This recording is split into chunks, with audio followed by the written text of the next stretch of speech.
Welcome to Arunodaya veg kitchen. ఈ రోజు వీడియోలో పూర్ణం బయటికి రాకుండా చిన్న చిన్న టిప్స్ పాటించి బూరెలు ఏ విధంగా తయారు చేయాలో చూద్దాం।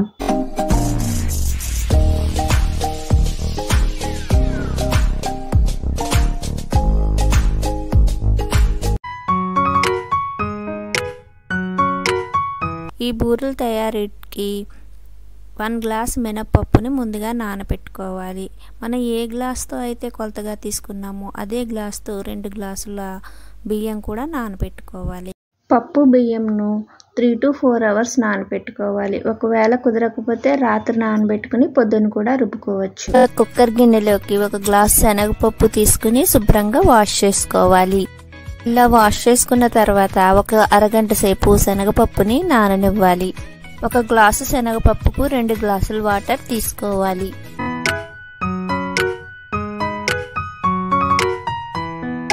అరగంట తర్వాత శనగపప్పు ఈ విధంగా ఉంటుంది।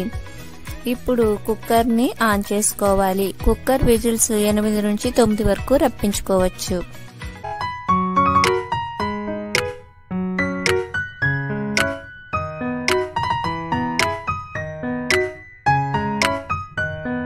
ఎక్కువ విజిల్స్ వస్తే శనగపప్పు బాగా మెత్తగా ఉడుకుతుంది।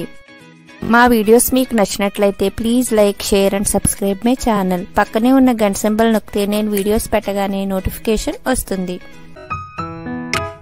శనగపప్పు ఇప్పుడు ఈ విధంగా ఉడికింది కదా, దీన్ని మెత్తగా స్మాష్ చేసుకోవాలి। మ్యాషర్ ఉపయోగించి గాని గరిటె ఉపయోగించి గాని ఈ శనగపప్పుని బాగా మెత్తగా పేస్ట్ లా చేసుకోవాలి। శనగపప్పు ఉడికిన తర్వాత మీకు వాటర్ ఎక్కువగా ఉంది అని అనిపిస్తే ముందుగానే వాటర్ ని కొద్దిగా తీసేసుకుని పక్కన పెట్టుకోవాలి। చూసారుగా ఈ విధంగా మెత్తగా పేస్ట్ లా చేసుకున్న తర్వాత దీనిలో గ్లాసున్నర బెల్లం తీసుకుని వేసుకోవాలి। మనం శనగపప్పు ఏ గ్లాస్ తో అయితే తీసుకున్నామో బెల్లం కూడా అదే గ్లాస్ తో తీసుకుంటే బూరెలు పర్ఫెక్ట్ గా వస్తాయి। ఈ బెల్లం కరిగేలోపు మనం మినప్పిండి ఆడుకుందాం।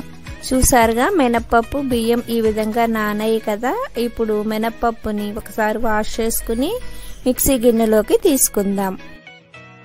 ముందుగా మినపప్పును గ్రైండ్ చేసుకోవాలి। పిండి మరీ పల్చగా కాకుండా కొంచెం గట్టిగా గ్రైండ్ చేసుకోవాలి। పల్చగా అయితే బూరెకి తోపు సరిగ్గా పట్టదు। మినపప్పు ఆడుకున్న తర్వాత మరలా దీనిలోకి బియ్యం కూడా తీసుకుని మెత్తగా రుబ్బుకోవాలి। ఈ మినప్పిండిలోనే మనం బియ్యం ఆడుకున్నది కూడా వేసుకుని మొత్తం అంతా కలిసేలాగా కలుపుకోవాలి। ఈ పిండిలోనే కొద్దిగా ఉప్పు కూడా వేసుకుని కలుపుకోవాలి। బూరెల్లో పూర్ణానికి పెట్టుకున్న ఈ శనగపప్పు బెల్లాన్ని దగ్గర పడేదాకా బాగా కలుపుతూ ఉండాలి। దీనిలోనే కొద్దిగా యాలకుల పొడి కూడా వేసుకుని కలుపుకోవాలి। బాగా దగ్గర పడిన తర్వాత స్టవ్ ఆఫ్ చేసుకోవాలి। పూర్ణం ఇలా దగ్గర పడిన తర్వాత వేరే ప్లేట్లోకి తీసుకుని చల్లారి పెట్టుకోవాలి। కొద్దిగా చల్లారిన తర్వాత ఈ విధంగా ఉండలుగా చుట్టుకోవాలి। ఈ విధంగా పూర్ణాన్ని ఉండలుగా చుట్టుకున్న తర్వాత స్టవ్ మీద ప్యాన్ పెట్టుకుని సరిపడినంత ఆయిల్ వేసుకోవాలి। ఇప్పుడు మనం ఉండలుగా చుట్టుకున్న పూర్ణాలను ముందుగా ఆడిపెట్టుకున్న మినప్పిండిలో దీన్ని ఈ విధంగా ముంచి నూనెలో వేసుకోవాలి। అన్ని పూర్ణాలను ఈ విధంగానే మినప్పిండిలో ముంచుకుని నూనెలో వేసుకోవాలి। బూరెలు గోల్డెన్ బ్రౌన్ కలర్ లోకి చేంజ్ అయ్యేదాకా ఫ్రై చేసుకోవాలి। చూసారుగా ఈ విధంగా ఒక్కొక్క బూరెను వేసుకోవాలి।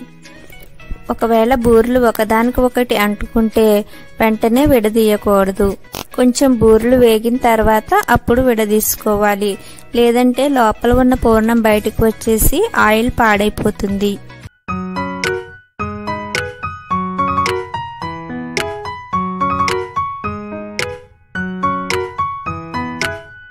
చూసారుగా ఈ విధంగా వేగిన తర్వాత వేరే ప్లేట్లోకి తీసుకోవాలి।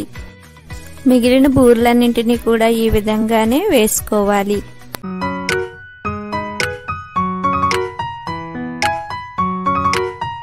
అంతేనండి, అమ్మవారి నైవేద్యానికి ఎంతో రుచికరమైన బూరెలు రెడీ అయిపోయాయి।